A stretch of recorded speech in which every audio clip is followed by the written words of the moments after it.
ছাত্রেরা ইমাম হাসান বসরির দিকে তাকাচ্ছেন, কি যে ভিতরে রহস্য তা তো বুঝি না।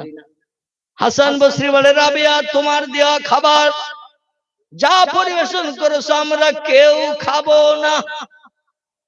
রাবিয়া বলে, হুজুর, কোন হারামি খাবার নয়, কোন সুদের মাল নয়, কোন চুরি করা মাল নয়। হুজুর, আপনি নিশ্চিন্তে খান, আপনার আমলের কোনো ক্ষতি হবে না। জোরে বলুন একটু সুবহানাল্লাহ।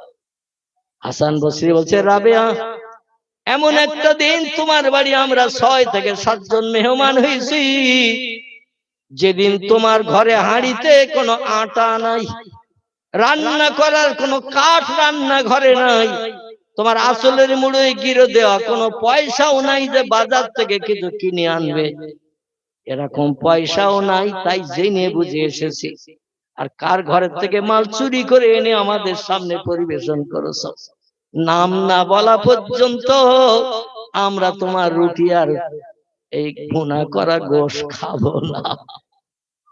রাবিয়ার চোখ দিয়ে টপ টপ করে পানি পড়তে শুরু করেছে। হাসান বসরি বলে, রাবিয়া, কাঁদো কেন? মাপকু কিয়া রাবিয়া, কাঁদো কেন?